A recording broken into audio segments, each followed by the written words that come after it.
नमस्कार बच्चों, स्वागत है आप लोग की गीता मैम की क्लासेस में।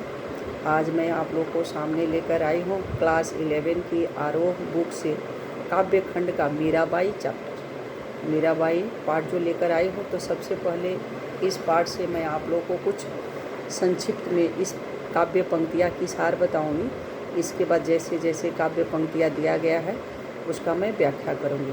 तो यदि मेरी वीडियो आप लोग को पसंद है तो प्लीज़ लाइक कीजिएगा, सब्सक्राइब कीजिएगा, कमेंट कीजिएगा। तो ये जो पाठ है मीराबाई द्वारा रचित है। इस पाठ में मीरा ने कृष्ण के प्रेम को उजागर किया है। मीराबाई को इस पाठ में कृष्ण के प्रति गहरा प्रेम को उजागर किया है। मीराबाई कृष्ण के भक्ति में लीन है। उन्हें वो आराध्य देव मानती है, उन्हें पति के रूप में मानती है, उन्हें प्रेमी के रूप में मानती है।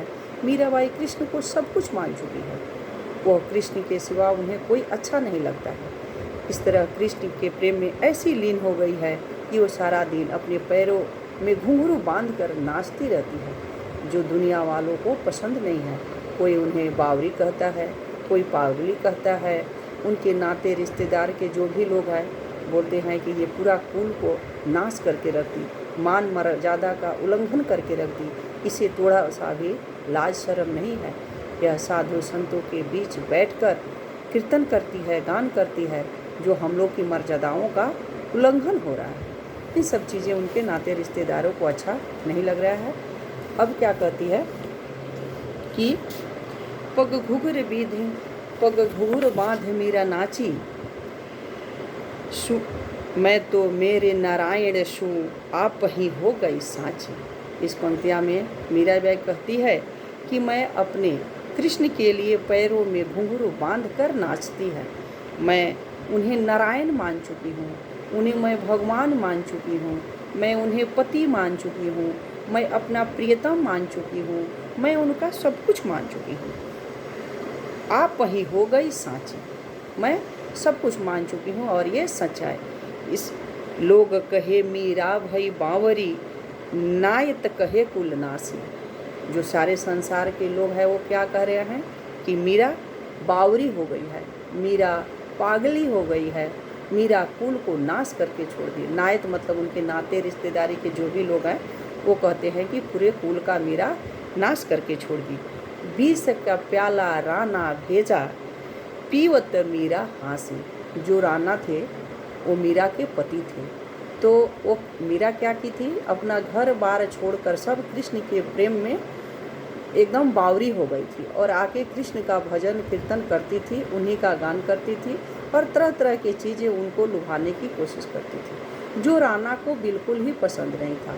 तो राणा ने क्या किया कि 20 का प्याला मीरा के लिए भेज दिया और बोला कि ये कृष्ण का प्रसाद है, ये ईश्वर का प्रसाद है, इसे तुम सहस्त्र इसको पी लेना। लेकिन मीराबाई ने क्या किया, जो राणा ने भेजा था 20 का प्याला, उसे अमृत समझकर पी लिया, उसे भगवान का प्रसाद समझकर पी लिया। लेकिन उस जो 20 का प्याला था वो मीरा के अंदर कुछ असर ही नहीं हुआ, क्योंकि वो तो कृष्ण से अटूट प्रेम करती थी, कृष्ण को सब कुछ मान चुकी थी। तो राणा ने जो विष भी भेजा था वो कृष्ण के दया से, कृष्ण की कृपा से वो अमृत बन गया मीरा के लिए।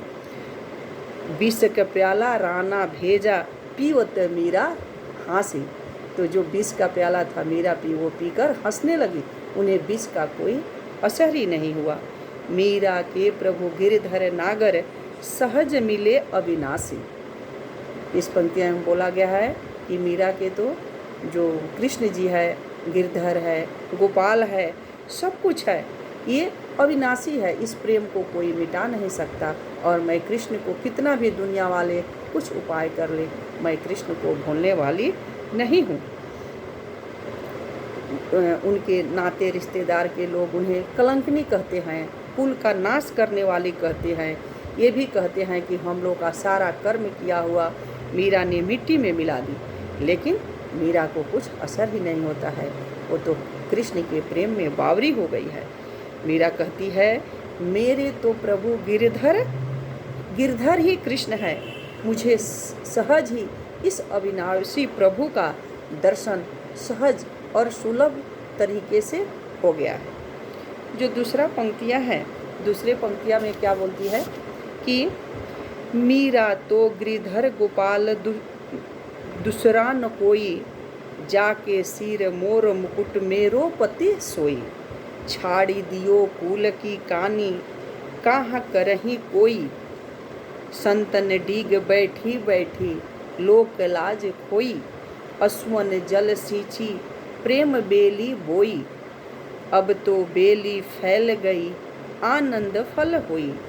दूध की मथनिया बड़ी प्रेम से बिलोई, दधी मथी धृत छाड़ी दियो डारी दई छोई। भगत देखी राजी हुई, जगत देखी रोई।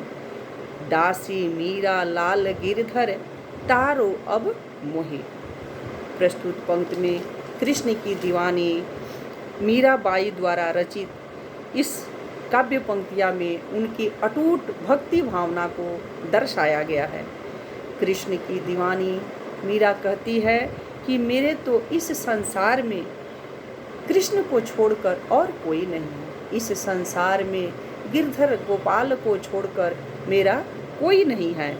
मेरे ईश्वर भी वही है, मेरे पति भी वही है, मेरे प्रेमी भी वही है। उसके बाद क्या बोल रही है कि जिसके माथे पर, जिसके सिर पर मोर मुकुट है, वही मेरा पति है। मैंने कुल की मर्यादा का त्याग किया, इससे मुझे कोई अफसोस नहीं है, क्योंकि मैं कृष्ण को सब कुछ मान चुकी हूँ। अपनी प्रभु को प्राप्त करने के लिए लोक मान मर्यादा का त्याग करना भी कोई पाप नहीं है जो हमने किया है। मैं अपने ईश्वर को, मैं कृष्ण को अपना रक्षक भी मानती हूँ और अपनी भगवान भी मानती हूँ, अपनी प्रेमी भी मानती हूँ, अपनी पति भी मानती हूँ, गिरधर गोपाल भी मानती हूँ। मैं कृष्ण को सर्वस्व मानती हूँ। मैंने ये जो नेक्स्ट लाइन है ना, अश्वन जल सींची प्रेम बेली बोई। मैं कृष्ण को पाने के लिए सारे दिन रात अपने आँखों से आंसू बहाए। उस आँखों के आंसू से प्रेम को सींच कर मैंने बड़ा किया है, जो किसी के कहने से या दुनिया वाले के कहने से मैं अपने कृष्ण को, अपने भगवान को, अपने ईश्वर को नहीं भूल सकती हैं।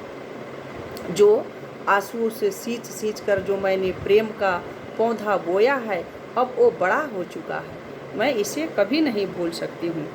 मैं साधु संतों के साथ बैठकर भजन करती हूँ, कीर्तन करती हूँ। इस पर सारे संसार वाले, दुनिया वाले, मेरे नाते रिश्ते वाले कहते हैं कि हमने कुल का नाश कर दिया, हमने मर्यादा का उल्लंघन कर दिया, लेकिन इसका भी मुझे कोई अफसोस नहीं है। दूध की मथनिया बड़ी प्रेम से बिलोई, दधी मथी धृत काढ़ी लियो डारी देई छोई। इसमें मीरा जी कहती है कि मैंने दूध में मथनी डालकर बड़ी प्रेम से बिलोया है। मथनी समझते हो ना, जिससे मक्खन निकाला जाता है दूध के हांडी में डालकर, उसे मथनी बोला जाता है। तो बोल रही है कि मैंने दूध में मथनी डालकर अपनी प्रेम को बिलोया है, उसमें से मैंने प्रेम का मक्खन निकाल लिया है।